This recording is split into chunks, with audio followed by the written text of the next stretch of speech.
विक्रम में अब समय है 2 मिनट में देश की 9 बड़ी खबरें दिखाने का। अगले 2 मिनट में आप एकदम अपडेटेड हो जाएंगे। विपक्ष की तरफ से जारी भारी हंगामे के बीच वक्फ संशोधन विधेयक को जेपीसी ने मंजूरी दे दी है। विपक्ष के सभी 44 संशोधन खारिज हो गए, जबकि सत्ता पक्ष के 14 प्रस्ताव स्वीकार कर लिए गए। अब 29 तारीख को अगली बैठक होगी, जिसमें मसौदा स्वीकार किया जाएगा। महाकुंभ में हुई धर्म संसद में सनातन बोर्ड के गठन को लेकर संतों में ही मतभेद दिख रहा है। धर्म संसद से अखाड़ा परिषद ने दूरी बना ली है, जिसके चलते अखाड़ा परिषद के अध्यक्ष रविंद्र पुरी महाराज के साथ इससे जुड़े साधु संत भी शामिल नहीं हुए। इस बीच धर्म संसद के आयोजक देवकीनंद ठाकुर ने संतों को लिखित पत्र दिया है कि मुझे कोई पद नहीं चाहिए। और पंजाब में गणतंत्र दिवस पर अमृतसर में भीमराव अंबेडकर की प्रतिमा तोड़ने की कोशिश हुई, जिसका असर दिल्ली की चुनावी राजनीति में दिखा। बीजेपी ने आम आदमी पार्टी को दलित विरोधी बताया, तो वहीं कांग्रेस ने कानून व्यवस्था पर सवाल उठाए हैं। पंजाब सरकार ने इस मामले में कड़ी कार्रवाई का भरोसा दिया है। सुप्रीम कोर्ट ने सीआरपीसी की धारा 41A या बीएनएस की धारा 35 के तहत आरोपी को नोटिस देने पर बड़ा आदेश दिया। कोर्ट ने कहा है कि वैकल्पिक तौर पर व्हाट्सएप या अन्य इलेक्ट्रॉनिक मोड का उपयोग नहीं किया जाएगा। इसे लेकर सभी राज्यों और केंद्र शासित प्रदेशों को निर्देश जारी करने के लिए भी कहा गया है। और मुंबई में सैफ अली खान के घर और ऑफिस को अति सुरक्षित करने का काम चल रहा है। उनके फ्लैट की बैल्कनी में नेट फेंसिंग की एक और लेयर लगाई जा रही है, जबकि दफ्तर वाली इमारत में 4 दीवारी को ऊंचा किया जा रहा है और लोहे के ग्रिल लगाए जा रहे हैं। दिल्ली के बुरानी में बड़ा हादसा हो गया। यहां कौशिक एनक्लेव में 4 मंजिला इमारत ढह गई, जिसमें कई लोगों के दबे होने की आशंका जताई जा रही है। फायर ब्रिगेड की 9 गाड़ियां मौके पर सर्च ऑपरेशन और रेस्क्यू के अभियान में लगी हुई हैं। अगले हफ्ते व्हाइट हाउस में डोनाल्ड ट्रंप और इजरायल के पीएम बेंजामिन नेतन्याहू के बीच बातचीत होगी, बल्कि मुलाकात होगी। नेतन्याहू पहले राष्ट्राध्यक्ष हैं जिनसे ट्रंप व्हाइट हाउस में मुलाकात करेंगे। ट्रंप पहले ही गाजा को खाली कराने और फिलिस्तीनियों को मिस्र में बसाने का प्रस्ताव दे चुके हैं। वनडे मैचों में भारत की ओपनर स्मृति मंधाना को आईसीसी ने 2024 के लिए सर्वश्रेष्ठ महिला क्रिकेटर चुना है। उन्होंने पिछले साल 13 पारियों में 747 रन बनाए, जो किसी कैलेंडर वर्ष में उनका सर्वश्रेष्ठ प्रदर्शन है। उन्होंने इस दौरान वनडे में 4 शतक बनाकर महिला क्रिकेट का नया रिकॉर्ड कायम किया। और शेयर बाजार में आज भारी गिरावट की वजह से निवेशकों के एक ही दिन में 9 लाख करोड़ डूब गए। निफ्टी 275 अंक टूटकर 22,817 के लेवल पर बंद हुआ, जबकि सेंसेक्स 838 अंक नीचे 75,352 पर बंद हुआ। आज फिक्र की शुरुआत एक नए कानून के फर्स्ट डे फर्स्ट शो से करते हैं। इस कानून का कोड वर्ड है यूसीसी यानी यूनिफॉर्म सिविल कोड। वो संहिता जिसने भारत के राजनीतिक और कानूनी इतिहास में एक नए युग की शुरुआत कर दी। वो विधान जो धर्म नहीं देखेगा बल्कि सबके लिए समान होगा। आजाद भारत के इतिहास में देवभूमि उत्तराखंड इस कानून को लागू करने वाला पहला राज्य बन रहा है। मुस्लिम समुदाय के लोग भी इसके दायरे में आएंगे, जिसके बाद गुस्सा भी भड़कता दिख रहा है। इसीलिए जानना जरूरी है कि यूसीसी पर फर्स्ट डे फर्स्ट शो कैसा रहा, किस तरह की प्रतिक्रियाएं, इस कानून से क्या क्या बदल गया और आप कितने प्रभावित होंगे, ये सब आपको सरल भाषा में बताने वाले हैं। यूनिफॉर्म सिविल कोड यानी कि समान नागरिक संहिता लागू होते ही उत्तराखंड में शादी, रिलेशनशिप, संपत्ति और बहु विवाह जैसी कई चीजें पहले जैसी नहीं रह गई हैं। इस विधान के लागू होने के बाद अब सभी धर्मों में विवाह और तलाक पर एक कानून होगा। राज्य में अब हलाला और बहु विवाह पर रोक लग गई है। गुजारा भत्ता और उत्तराधिकार में सभी धर्मों के लिए समान कानून लागू होगा। तलाक, शादी और लिव इन रिलेशनशिप का पंजीकरण अब अनिवार्य हो गया है। शादी के लिए पुरुष की न्यूनतम आयु 21 साल, जबकि महिला के लिए 18 साल हो। पति पत्नी के जीवित रहते दूसरी शादी पर रोक रहेगी। संपत्ति में बेटा और बेटी को बराबर का अधिकार मिलेगा। वैध या अवैध संतान में कोई भेदभाव नहीं होगा। गर्भ में पल रहे बच्चे को भी संपत्ति में अधिकार मिलेगा। सभी धर्मों में बच्चों को गोद लेने का अधिकार होगा, लेकिन दूसरे धर्म के बच्चे गोद नहीं ले पाएंगे। इनमें कई प्रावधान ऐसे हैं जिनके दायरे से मुस्लिम समुदाय बाहर थे, जैसे विवाह, तलाक या संपत्ति का अधिकार। अब तक वो पर्सनल लॉ के आधार पर फैसले लेते थे, लेकिन अब उत्तराखंड में ऐसा नहीं होगा। हालांकि अनुसूचित जनजाति को यूसीसी से बाहर रखा गया है। सवाल है कि अगर समान नागरिक संहिता लागू हो गई तो किस धर्म या समुदाय में क्या बदल गया? विवाह तलाक पर समान कानून का मतलब है कि मुस्लिम समुदाय में 4 शादियों का सिस्टम खत्म हो गया। हलाला प्रथा इद्दत वाला रिवाज और 3 तलाक भी बंद हो गया। बिना तलाक दूसरा विवाह अपराध होगा। हलाला का मतलब यह होता है कि अगर किसी मुस्लिम महिला का तलाक हो चुका है और वो उसी पति से दोबारा निकाह करना चाहती है तो उसे पहले किसी और शख्स से शादी करनी होती है, फिर वो उसे तलाक देती है और उसके बाद पुराने पति से दोबारा शादी करके रह सकती है। यूसीसी में हलाला के दोषियों के लिए 3 साल की सजा और 1 लाख रुपए का जुर्माने का प्रावधान है। विवाह की कानूनी उम्र लड़कियों के लिए 18 साल और लड़कों के लिए 21 साल तय है। मुस्लिम पर्सनल लॉ में विवाह की आयु बालिग होने या 15 वर्ष निर्धारित की गई। हालांकि शादी या निकाह के रीति रिवाजों पर कोई असर नहीं होगा, मतलब अग्नि के समक्ष 7 फेरे या निकाह जैसी मान्यताएं जारी रहेंगी।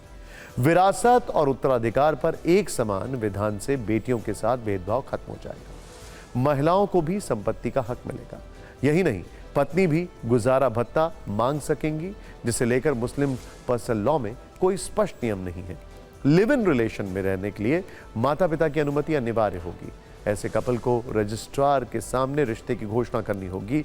बिना सूचना दिए 1 महीने से ज्यादा लिव इन में रहने वाले पर 10,000 रुपए का जुर्माना लगाया जा सकता है। अगर वो अलग होते हैं तो भी इसकी जानकारी देनी होगी।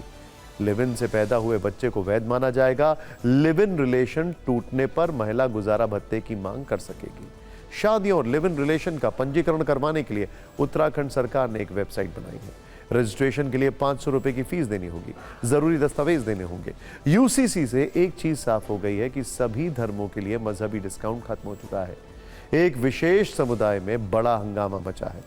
पहले भी काफी विरोध हुआ और आज जब यह औपचारिक तौर पर लागू हो गया तब भी भर भर कर रिएक्शन आ रहे हैं।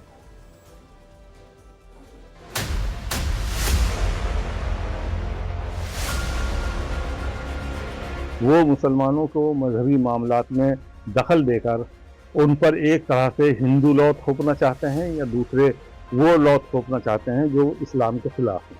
और इसमें वो ज़बरदस्ती की तरीका अपनाए हुए हैं जिसे हम कतई तौर पर पसंद नहीं करते। भारत के लगभग 35 करोड़ मुसलमान सब के सब इसके मुखालिफ हैं।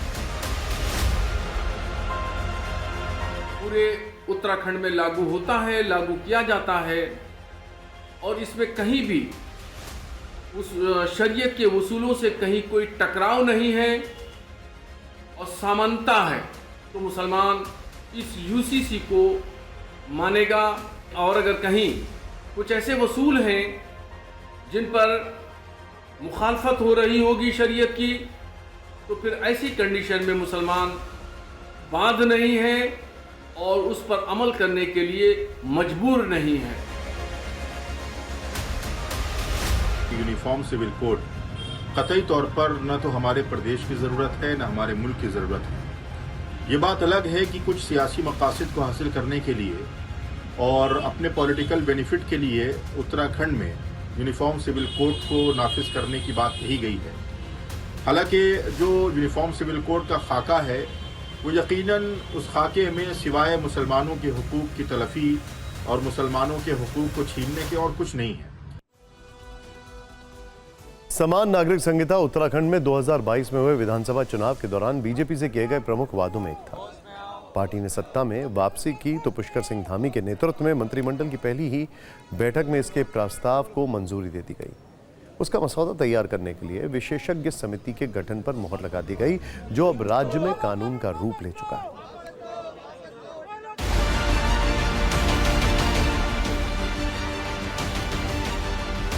इसके लागू होने से प्रदेश में सच्चे अर्थों में महिला सशक्तिकरण सुनिश्चित हो सकेगा, जिसके बारे में मैंने अभी कहा कि सशक्तिकरण भी होगा, सुरक्षा भी होगी। अब हलाला, इद्दत, बहुविवाह, बाल विवाह, 3 तलाक आदि जो कुप्रथाएं हैं उन पर पूरी तरह से रोक लगाई जा सकेगी। मेरा भी एक छोटा सा घर है उत्तराखंड में।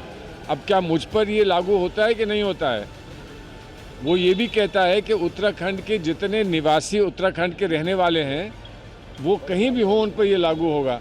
तो कहाँ कहाँ जाएगा पीछे यूसीसी, पीछे कहाँ तक जाएगा?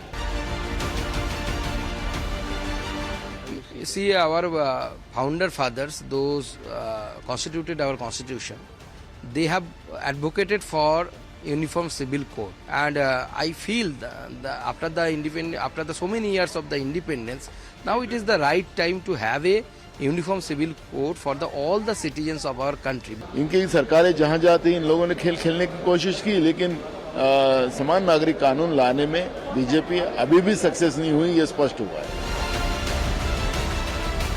कि यूसीसी के लिए जो माहौल चाहिए, जो भरोसे का सूचकांक चाहिए, पहले उसको तो बढ़ाओ भाई।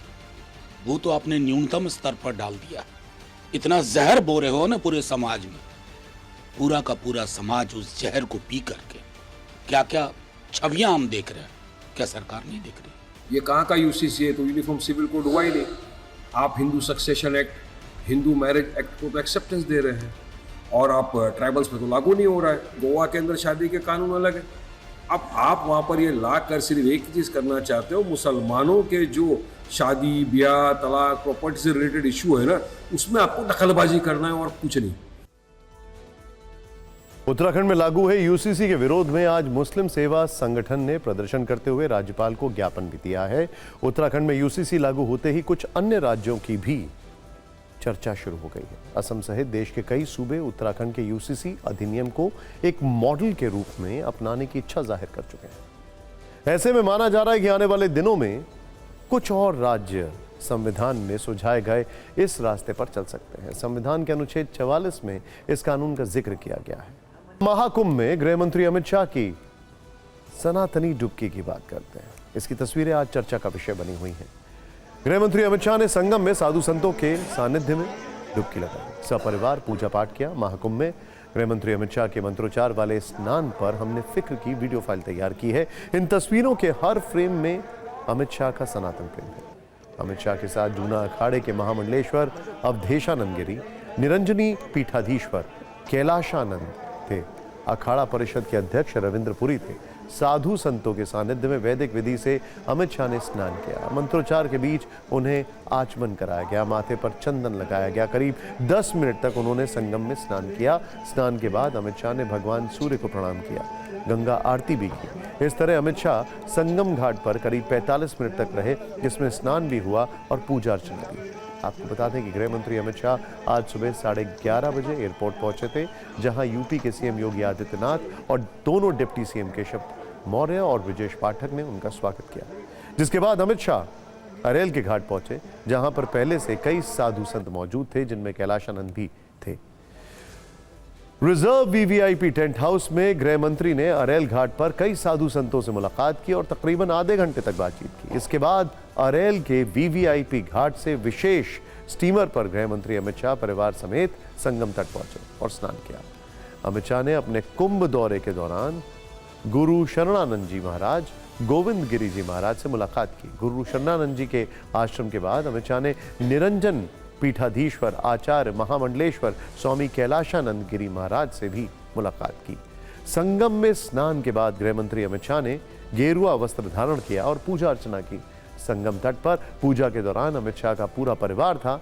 अमित शाह के बेटे जय शाह को भी संतों ने आशीर्वाद दिया। इस दौरान सीएम योगी, बाबा रामदेव और कई साधु संत भी वहां मौजूद थे। दिन में करीब 2 बजे के आसपास गृह मंत्री अमित शाह ने जूना अखाड़े में संतों से मुलाकात की। संतों ने भी अमित शाह को भगवा वस्त्र भेंट किए। वहीं शाम को गृह मंत्री अमित शाह ने पूरी शंकराचार्य स्वामी निश्लानंद सरस्वती के पैर छूकर आशीर्वाद लिया। इसके साथ ही उन्होंने कई स्मृति चिन्ह भी भेंट किए। आज प्रयागराज में अमित शाह की कई संतों से मुलाकात नहीं हुई। इनमें तुलसी पीठ के जगत गुरु स्वामी रामभद्राचार्य हैं और ज्योतिष पीठ के शंकराचार्य स्वामी अविमुक्तेश्वरानंद से भी अमित शाह नहीं मिले। अमित शाह के महाकुंभ वाले स्नान पर हमने एक वीडियो रील तैयार की।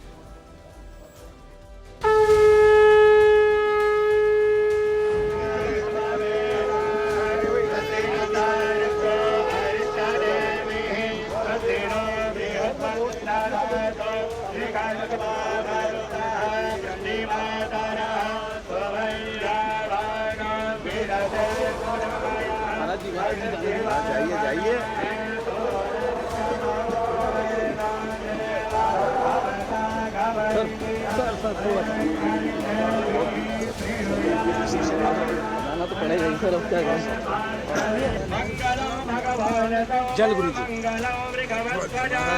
मंगलम पार्वती नाथ मंगलाय तनोहर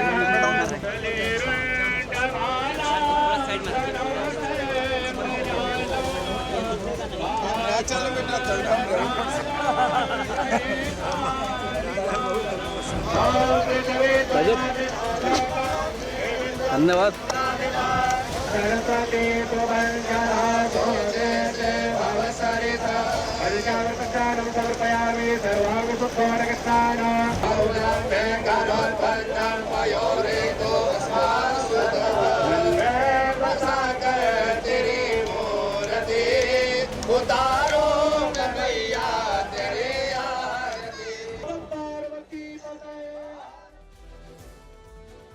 गृह मंत्री के आगमन के दौरान इस बात का ध्यान रखा गया कि आम लोगों के आने जाने और स्नान में कोई रुकावट ना हो। गृह मंत्री के कार्यक्रम को देखते हुए उनके रूट को रिजर्व रखा गया था। हालांकि हर रोज की तरह आज भी आम जनता के लिए स्नान चल रहा था, लेकिन गंगा के मध्य में संगम त्रिवेणी घाट पर पूरी तरह से नाव के आने पर पाबंदी थी। किसी भी आम आदमी को आने जाने की पूरी तरह मनाही थी। सुरक्षा एजेंसी ने पूरे संगम परिसर को किले में तब्दील कर दिया था। ड्रोन से घाट के दोनों तरफ निगरानी की जा रही थी। महाकुंभ में स्नान पर राजनीति भी हो रही है। एक तरफ कांग्रेस जहां इसे रोजगार, गरीबी, महंगाई जैसी समस्याओं से जोड़कर सवाल पूछ रही है, वहीं दूसरी ओर बीजेपी कांग्रेस की सोच पर सवाल उठा रही है और महाकुंभ पर ऐसी टिप्पणी का विरोध कर रही है। वहीं कई साधु संत भी कांग्रेस की इस टिप्पणी पर सवाल उठा रहे हैं।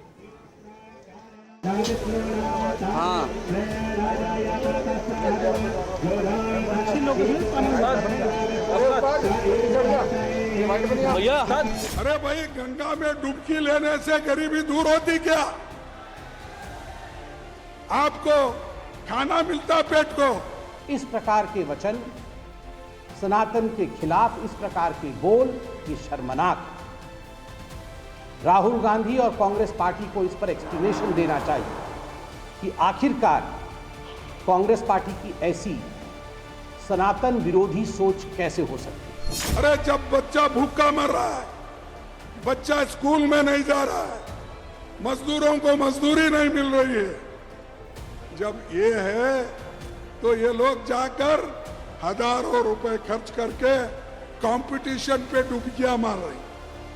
राहुल जी, आप इटली जाकर के स्विमिंग पूल में डुबकी लगाइए, हमें कोई आपत्ति नहीं है। आप विदेशों में जाकर डुबकी लगाते भी हैं, हमें उससे कोई आपत्ति नहीं। गंगा मैया और प्रयागराज जैसे पावन स्थलों और महापर्व, कुंभ जैसे महापर्व के साथ इस प्रकार का खिलवाड़ करना ये उचित नहीं। 10 वर्षों से सत्ता से दूरी के कारण देश को लूटने का जो मौका नहीं मिला, कृपया उसे धर्म पर मत थोपें, अपने आचरण को देखें। जिस आचरण के अपवित्र होने के कारण, हिंदू विरोधी होने के कारण आज इस दुर्गति को है और आगे और भी दुर्गति इनकी होने वाली है। इस गंगा में नहाने के लिए कह रहे हैं, उनको पहले ये सोचना होगा, क्योंकि यहाँ देश काल के विभिन्न तरह के नानत्व का ज्ञान रखने वाले ज्ञानियों का मानसिक गंगाओं का यहाँ मिलन होता है। अगर उस आधार पे अगर वो कुछ कह रहे हैं तो वो हमारे ज्ञान और हमारे जो ऋषि परंपरा का जो देश है उसके ऊपर आक्षेप लगा रहे हैं। टेम्पू चला के, कोई माला बेच के, कोई प्रसाद बेच के अपने तमाम गरीब लोग अपनी जीविका यहाँ चला रहे हैं। भारत का डीएनए सिर्फ भारत तक सीमित नहीं है। कूटनीतिक गलियारों में भी भारत के डीएनए की चर्चा बहुत जोर शोर से हो रही है और इन चर्चाओं से पाकिस्तान और चीन दोनों ही देश गुस्से और चिंता की आंच में खौल रहे हैं। इंडोनेशिया के राष्ट्रपति ने अपना डीएनए भारतीय बताकर पाकिस्तान को बहुत दुख दिया है। वहीं इंडोनेशिया ने भारत की ब्रह्मोस मिसाइल को खरीदने में दिलचस्पी दिखाकर दक्षिण चीन सागर में चीन की परेशानी को कई गुना बढ़ा दिया है। इंडोनेशिया से ब्रह्मोस मिसाइल वाली ये डील बहुत जल्द हो सकती है। कूटनीति के जानकार और डिफेंस एक्सपर्ट कह रहे हैं कि इसके बाद तो इंडोनेशिया के राष्ट्रपति ही नहीं बल्कि इंडोनेशिया की सेना का डीएनए भी भारत एक तरह से भारतीय ही होगा। ऐसा इसलिए क्योंकि ब्रह्मोस लेने के बाद इंडोनेशिया की मारक मिसाइल शक्ति मेड इन इंडिया होगी। गणतंत्र दिवस पर इंडोनेशिया के राष्ट्रपति प्रबावो मेहमान थे। राष्ट्रपति भवन में उनके सम्मान में डिनर दिया गया था। डिनर टेबल पर प्रधानमंत्री मोदी और उपराष्ट्रपति धनखड़ मौजूद थे और इन सब के सामने इंडोनेशिया के राष्ट्रपति ने अपना डीएनए भारतीय बताया। ऐसा कहते ही पीएम मोदी ठहाके लगाने लगे। इंडोनेशिया के राष्ट्रपति प्रबावो सुबियांतो ने कहा, कुछ हफ्ते पहले ही मैंने अपनी जेनेटिक सीक्वेंसिंग और डीएनए टेस्ट कराया। मुझे बताया गया कि मेरा डीएनए भारतीय है। सभी जानते हैं कि जैसे ही मैं भारतीय संगीत सुनता हूं तो मैं थिरकना शुरू कर देता हूं।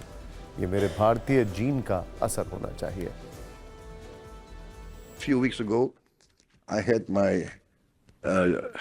genetic sequencing test and my DNA test, and they tell me that I have Indian DNA.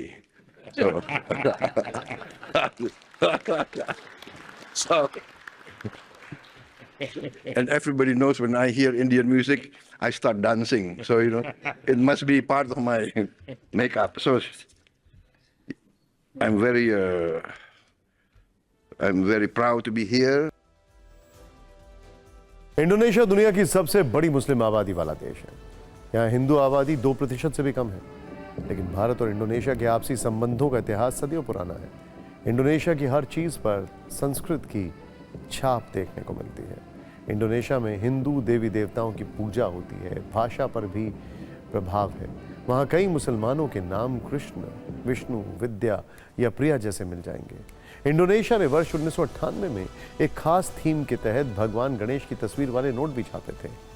वहीं दोनों देश की सभ्यताएं रामायण काल से जुड़ी हुई मानी जाती हैं। इंडोनेशिया में रामायण को काकावीन रामायण के नाम से भी जाना जाता है। ये एक बड़ा ग्रंथ है जिसमें 26 अध्याय हैं। इंडोनेशिया में रामायण के रचयिता कवि योगीश्वर हैं।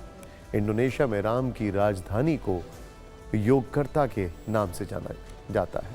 इंडोनेशिया की रामायण में सीता को सिंहता कहा गया है। इंडोनेशिया में लक्ष्मण एक मिलिट्री रैंक है जो एडमिरल के बराबर है। इंडोनेशिया की रामायण में हनुमान को अनुमान कहा गया है। ऐसा सिर्फ इंडोनेशिया में ही हो सकता है। यही कारण है कि इंडोनेशिया के राष्ट्रपति अपनी जीन्स में भारत वाली समानता देख रहे हैं। वैसे जब बात भारतीय डीएनए की हो रही हो तो भारतीय डीएनए का क्या होता है ये जानकारी भी आपको होनी चाहिए। अगर किसी व्यक्ति का डीएनए भारतीय है तो इसका मतलब ये है कि उसके पूर्वज भारत के रहने वाले थे, और अगर देश से बाहर का कोई व्यक्ति ऐसा कहे तो वो व्यक्ति ये बताने की कोशिश कर रहा है कि उसके पूर्वज भी भारत के थे। इंडोनेशिया के राष्ट्रपति का दिल्ली में ऐसा कहना इस्लामाबाद को बिल्कुल अच्छा नहीं लगा। ऐसा इसलिए क्योंकि इंडोनेशिया के राष्ट्रपति भारत दौरे के बाद सीधे वहां पर जाने वाले थे, लेकिन अचानक पाकिस्तान का दौरा रद्द कर दिया और दिल्ली से सीधे मलेशिया चले गए। इसके बाद पाकिस्तान की पूर्व मंत्री जो है फवाद चौधरी इसी बहाने शहबाज शरीफ की विदेश नीति की आलोचना करने लगे। उन्होंने लिखा, दुनिया के सबसे बड़े इस्लामिक देश इंडोनेशिया के राष्ट्रपति ने पाकिस्तान का दौरा रद्द कर दिया है। पाकिस्तान सरकार की विदेश नीति अब देश के लिए खतरा बनती जा रही है। पाकिस्तान के वरिष्ठ पत्रकार कमर चीमा ने कहा कि भारत ने कहीं ना कहीं पाकिस्तान से बांग्लादेश का बदला ले लिया। इंडोनेशिया के राष्ट्रपति को पाकिस्तान जाने से रोककर भारत अपना कूटनीतिक दम दिखा दी। पाकिस्तान भारत के विरुद्ध मुस्लिम कार्ड खेलने की कोशिश करता रहता है। वो कश्मीर राग से भारत के खिलाफ सभी मुस्लिम देशों को एकजुट करने की नापाक चालें चलता रहता है, लेकिन उसे हर बार मुंह की खानी पड़ती है। वैसे भी कर्ज में डूबे पाकिस्तान के पास इंडोनेशिया को देने के लिए कुछ भी नहीं है, जबकि भारत की कोशिशों से इंडोनेशिया ब्रिक्स समूह में स्थायी सदस्य बना है। इंडोनेशिया के राष्ट्रपति ने इस उपलब्धि के लिए भी भारत को धन्यवाद कहा और कूटनीति के मोर्चे पर लगातार मात खा रहे पाकिस्तान का ब्लड प्रेशर इस बात से भी बढ़ गया। बात करते हैं नेताओं के बीच हो रही जबरदस्त फायरिंग की। आपने नेताओं के बीच जुबानी फायरिंग तो खूब देखी और सुनी होगी, लेकिन आज असली फायरिंग जो उत्तराखंड में चुनावी रंजिश की वजह से हुई है। इस कहानी का एक पात्र ऐसा है जिसके नाम में भी चैंपियन शब्द है और गोली चलाने के मामले में भी चैंपियन है। पूरा नाम है कंवर प्रणव सिंह चैंपियन। ये उत्तराखंड में खानपुर से पूर्व विधायक हैं और इस कांड के बाद इन पर पुलिस एक्शन हुआ है और वो 14 दिनों के लिए जेल भी जा चुके हैं। वहीं विधायक उमेश कुमार भी फायरिंग और धमकी के आरोप में पुलिस की गिरफ्त में।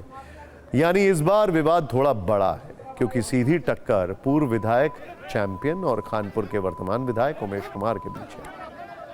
शनिवार से लेकर अब तक हमने इस पूरे विवाद की वीडियो फाइल तैयार की है, जिसमें लाठी डंडे और पत्थर वाली लड़ाई भी है, अब शब्द भी है और दनादन चलती गोलियां भी हैं। इन दोनों नेताओं के बीच संघर्ष की शुरुआत सोशल मीडिया से हुई। शनिवार को अपमानजनक टिप्पणी से शुरू हुई यह टक्कर आर पार की लड़ाई में तब बदल गई जब विधायक उमेश कुमार खानपुर में चैंपियन के घर अपने समर्थकों के साथ पहुंचे और जमकर बवाल काटा। विधायक उमेश कुमार की इस धमकी और अपशब्दों के बाद चैंपियन आक्रामक हो गए। रविवार शाम अपने समर्थकों के साथ रुड़की में विधायक उमेश कुमार के कैंप पर पहुंचे। उमेश कुमार के समर्थकों को पीटा, इस दौरान फायरिंग भी की, जिसका वीडियो भी तेजी से वायरल हो रहा है। जैसे ही उमेश कुमार को प्रणव सिंह चैंपियन की फायरिंग वाली हिमाकत की जानकारी मिली, उन्होंने भी उसी भाषा में और उसी अंदाज में जवाब दिया। वीडियो में उमेश कुमार खुद पिस्टल लेकर चैंपियन के समर्थकों को खदेड़ते हुए दिख रहे हैं।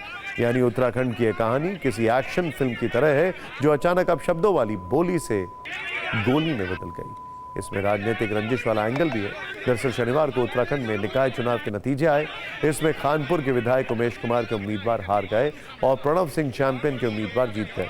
इसी नतीजे के बाद पहले सोशल मीडिया पर दोनों गुटों में शब्द युद्ध चला, जिसमें अपशब्द, गालियां, एक दूसरे पर व्यक्तिगत और पारिवारिक टिप्पणियां शामिल थीं और फिर बात इतनी बढ़ गई कि गैंग वॉर जैसा टकराव शुरू हो गया।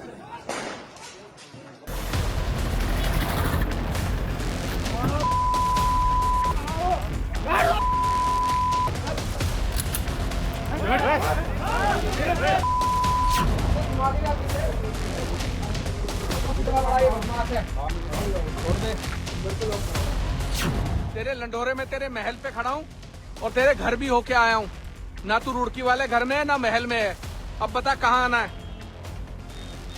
मैं तुझे बताता हूँ किसी को माँ बाप की गाली कैसे दी जाती है।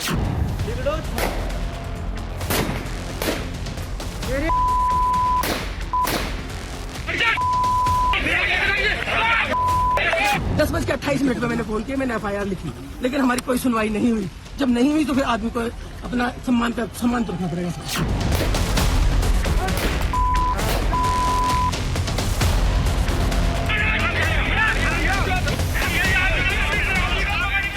मेरे महल पे गोली चलाई, आज हमने बचाव पे कार्रवाई की तो पुलिस ने उठाएगा। ये अन्याय हो रहा है, अन्याय।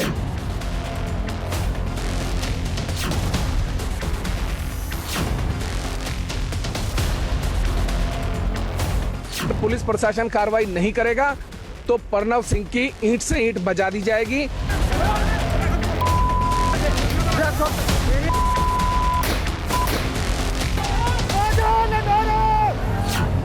तत्काल जो पुलिस की ओर से कार्रवाई अपेक्षित है उसमें प्रणव चैंपियन और उमेश शर्मा जी के अगेंस्ट इनके और इनके समर्थकों के विरुद्ध जो भी आवश्यक जो निरोधात्मक कार्रवाई है वो पुलिस के द्वारा अमल में लाई जाएगी।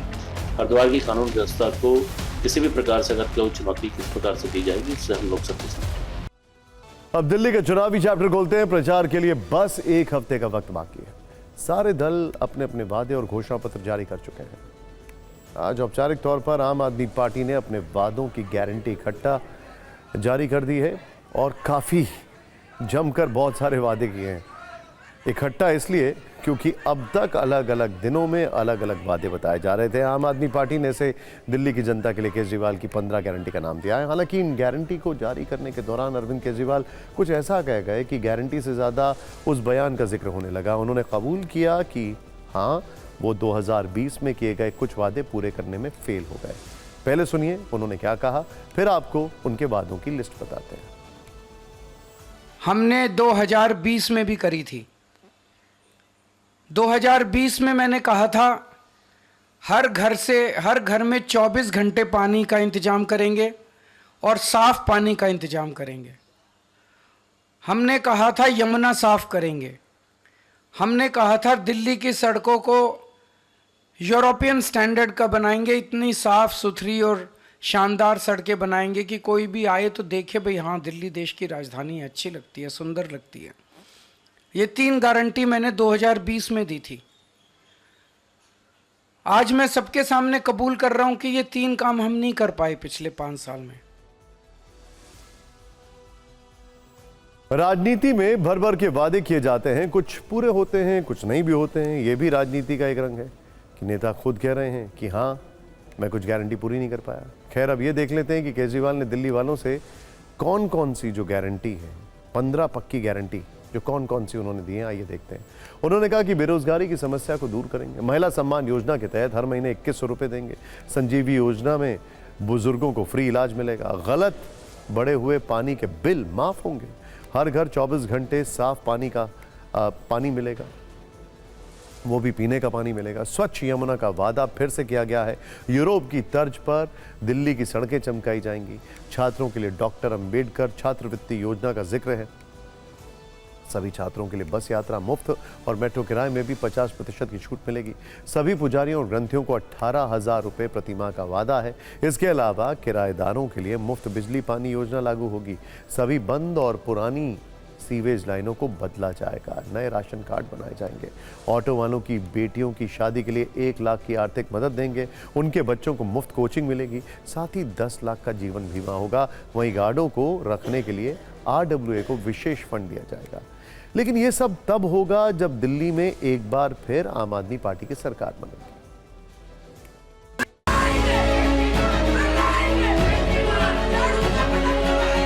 15 केजरीवाल की गारंटियां जारी कर रहे हैं जो कि अगले 5 साल के अंदर पूरी की जाएंगी। रोजगार की गारंटी, महिला सम्मान योजना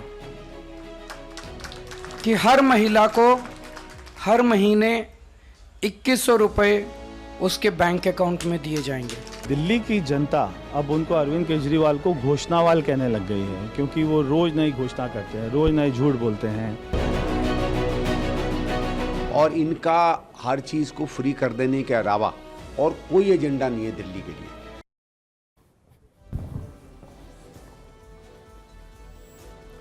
जब केजरीवाल की गारंटी का जिक्र चला है तो जरा एक वीडियो देख लीजिए जो कि काफी वायरल है। ये उसी कार्यक्रम का है जहां आम आदमी पार्टी ने गारंटी पत्र जारी किया। केजरीवाल भी मंच पर थे। इसी दौरान सौरभ भारद्वाज ने चैट जीपीटी के जरिए यह दावा किया कि सियासत में गारंटी शब्द के डायरेक्टर प्रोड्यूसर कौन है। Who used the word guarantee in Indian politics for the first time? Please use ChatGPT while you answer.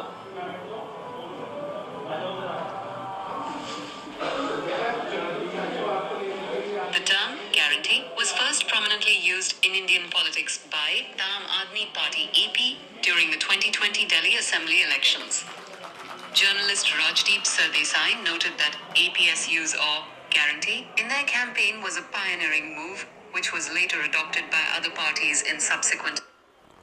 तो चैट जीपीटी अंग्रेजी में बता रही है, सीरी हमारी मौसी जो सच बताती है वो ये अंग्रेजी में बता रही है। जो शब्द गारंटी है भारतीय राजनीति में सबसे पहले 2020 के चुनाव में आम आदमी पार्टी ने इस्तेमाल किया। सौरभ भारद्वाज AI चैटबॉट से संवाद करके कहने की कोशिश कर रहे हैं कि भारतीय राजनीति में गारंटी शब्द के जनक केजरीवाल हैं। खैर, आम आदमी पार्टी तो दिल्ली के दंगल में पूरा दम लगा चुकी है, लेकिन कांग्रेस के आला नेताओं का जोश थोड़ा कम दिख रहा है। पिछले हफ्ते हमने आपको दिखाया था कि गांधी परिवार, यहां तक कि राष्ट्रीय अध्यक्ष मल्लिकार्जुन खड़गे दिल्ली के प्रचार से दूर हैं। तब ये कहा गया कि राहुल गांधी की तबीयत ठीक नहीं है, इसीलिए उनकी रैलियां नहीं हो रही हैं। राहुल गांधी और खड़गे दोनों दिल्ली चुनाव की गहमा गहमी से दूर हैं, लेकिन ये भी एक सियासी आश्चर्य है कि दोनों ही नेता आज दिल्ली से 850 किलोमीटर दूर मध्य प्रदेश के मऊ में रैली करते दिखे। राहुल अपने पुराने अंदाज में संविधान लेकर गरज रहे थे, तो खड़गे केंद्र सरकार पर गरीबी और बेरोजगारी के बहाने बरस रहे थे। अब दिल्ली में इन दोनों का ये रूप कब दिखेगा, इस बात का इंतजार शायद दिल्ली कांग्रेस को भी होगा। वैसे भी प्रचार के लिए अब 1 हफ्ते का समय ही बाकी है। फिक्र में अब बात भारत के पड़ोसी बांग्लादेश की करते हैं, जिसे डोनाल्ड ट्रंप ने राष्ट्रपति बनने के बाद ऐसी सजा दी है कि वहां चरमपंथी पूरी तरह चरमरा सकते हैं। ट्रंप ने पूरी दुनिया में डेवलपमेंट के कामों को देखने वाली अमेरिकी एजेंसी USAID यानी United states agency for international development को फौरन ऑर्डर जारी कर दिया है कि बांग्लादेश को दी जाने वाली सभी तरह की मदद पर रोक लगा दी जाए। ये लेटर देखिए, इसमें अमेरिकी राष्ट्रपति डोनाल्ड ट्रंप के राष्ट्रपति बनते ही साइन किए गए एग्जीक्यूटिव ऑर्डर का हवाला दिया गया है। इसके तहत बांग्लादेश को दी जाने वाली किसी भी तरह की सब्सिडी, सारे सहकारी समझौते और दूसरी सभी तरह की मदद को तुरंत बंद कर दिया गया।